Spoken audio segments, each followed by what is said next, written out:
Kidney की चोरी कैसे होती है? दोस्तों, आप में से बहुत से लोग जानते होंगे कि लोग गरीब लोगों की किडनी की चोरी करके अमीर और जरूरतमंद लोगों को ज्यादा दामों में बेच देते हैं। लेकिन क्या आपको पता है कि किडनी की चोरी कैसे की जाती है? अगर नहीं तो हमारी इस वीडियो को जरूर देखें, क्योंकि आज इस वीडियो में हम आपको किडनी की चोरी होने से रिलेटेड पूरी जानकारी देंगे। किडनी की चोरी कैसे होती है? आज के समय में भारत में किडनी की मांग और सप्लाई के बीच काफी ज्यादा अंतर है। आंकड़ों के अनुसार देश में हर साल लोगों को लगभग 2 लाख किडनी ट्रांसप्लांट की जरूरत होती है, लेकिन उनमें से सिर्फ 7,000 से 9,000 लोगों को एक किडनी मिल पाती है। ऐसे में इतनी बड़ी संख्या में लोगों की किडनी की जरूरतों को पूरा करने के लिए चोरी करनी पड़ती है। जहां गरीब लोगों की किडनी चोरी कर ली जाती है और फिर अमीर लोगों को उनके मुंह मांगे दामों पर बेच दी जाती है। भारत में किडनी चोरी का काम बहुत ही शारित तरीके से किया जाता है। ये किडनी चोरी करने वाले लोग सबसे पहले अपना एक टारगेट बनाते हैं, उसके बाद ये पता करते हैं कि जो किडनी वो लेना चाहते हैं वो सही है या नहीं, जिसके लिए पहले जरूरी जांच होती है और किडनी कहाँ निकाली जाएगी और इन सारी चीजों में कौन कौन मिला हुआ रहेगा, ये सब कुछ पहले से तय किया हुआ होता है। क्योंकि किडनी चोरी में काम करने वाले लोग बहुत ही चुपके से ये सारा काम करते हैं। जब डॉक्टर्स की तरफ से कंफर्म कर दिया जाता है कि जिसकी वो लोग किडनी निकाल रहे हैं वो बिल्कुल सही है, तो बिना देर किए किडनी चुरा ली जाती है। और जो लोग अपनी किडनी बेचने को तैयार होते हैं, उन्हें आधा पैसा पहले और बाकी का आधा बचा हुआ पैसा किडनी निकालने के बाद मिल जाता है। ज्यादातर ये केस नॉर्थ ईस्ट स्टेट में, साउथ इंडिया, गुजरात और महाराष्ट्र में होते हैं। किडनी चोरी का काम करने वाले लोगों का बिजनेस बहुत ही बड़े लेवल पर चलता है, जहां हर साल भारत में 9,000 लोगों को किडनी ट्रांसप्लांट की जरूरत होती है और 20,000 लोग तो सही समय पर किडनी न मिलने के कारण डायलिसिस का विकल्प अपनाते हैं।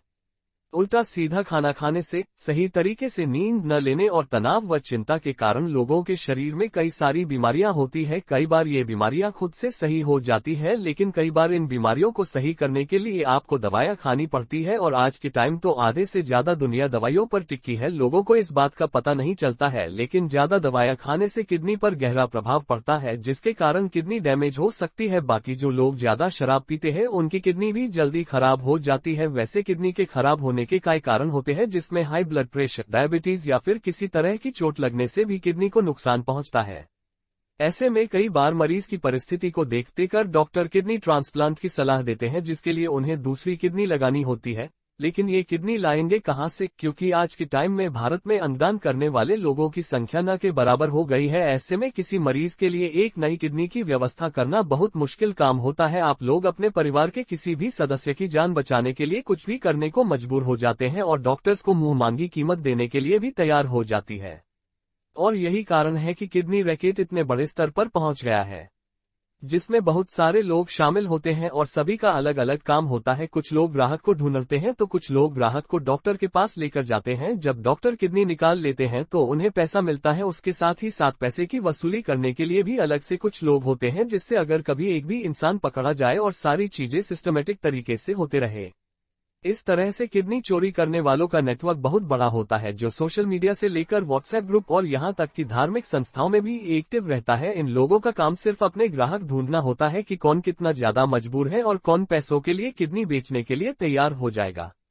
ये बात तो आप भी जानते हैं कि गरीब लोगों के लिए कई बार पैसा उनकी जिंदगी से ज्यादा जरूरी हो जाता है, लेकिन वहीं अमीर लोग जिंदगी बचाने के लिए कितना भी पैसा लगाने के लिए तैयार हो जाते हैं। और इन्हीं मामलों में किडनी चोरी करने वालों का पैसा बनता है, जो सस्ते दामों पर गरीब लोगों से किडनी खरीदते हैं और फिर उसे महंगे दामों में अमीर लोगों को बेच देते हैं। लेकिन कई बार लोगों को किडनैप करके या फिर धोखे से उनकी किडनी निकाल लेते हैं और उन्हें पता भी नहीं चलता है। जब वो होश में आते हैं तो पेट पर टाँके लगे हुए देखते हैं और उन्हें बहुत ही भयंकर दर्द हो रहा है। आपने इस तरह की चीजें फिल्म और क्राइम पेट्रोल में बहुत बार देखी होगी, जो बिल्कुल गलत नहीं है, क्योंकि पैसा कमाने के लिए लोग किसी भी हद तक जा सकते हैं। और डॉक्टर्स का प्रोफेशन तो ऐसा होता है कि अगर वह चाहे तो इंसान की जिंदगी बचा भी सकता है और अगर चाहे तो जिंदगी उजाड़ भी सकता है। और इस तरह की शरीर के अंगों को चुराने वाले लोगों में शामिल होने वाले डॉक्टर हमारे भारत में बहुत ही तेजी से काम कर रहे हैं और ये शरीर के अंगों की चोरी का काम भी धीरे धीरे बढ़ता जा रहा है।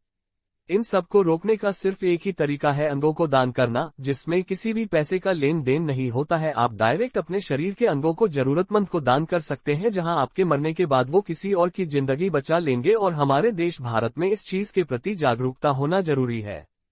तो दोस्तों, उम्मीद करते हैं किडनी चोरी से रिलेटेड पूरी जानकारी आपको मिल गई होगी।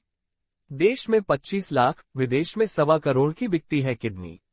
जी हाँ, बिल्कुल सही सुना आपने। इतनी ज्यादा पैसे में बिकती है इंसान की किडनी।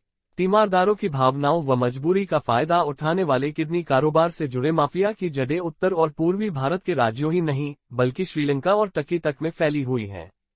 देश के हर किडनी अस्पताल के बाहर इनके एजेंट अपना नेटवर्क बनाए हुए हैं और हर राज्य में सिस्टम चलाने के लिए एक सरगना है। इस रैकेट में न केवल डॉक्टर, बल्कि उनके कंपाउंडर और कुछ मेडिकल स्टोर संचालक भी शामिल हैं। 2008 में मुरादाबाद के एक शख्स की किडनी फर्जी कागजात के आधार पर ट्रांसप्लांट करने के एक मामले में डॉक्टर समेत 3 को जेल भेजा गया। वहीं मुख्य आरोपित डॉक्टर नेपाल से गिरफ्तार हुआ था। इसके बाद वर्ष 2015 में पंजाब के जालंधर में भी किडनी की खरीद फरोख्त का खुलासा हुआ था। तब 4 आरोपित जेल भेजे गए थे।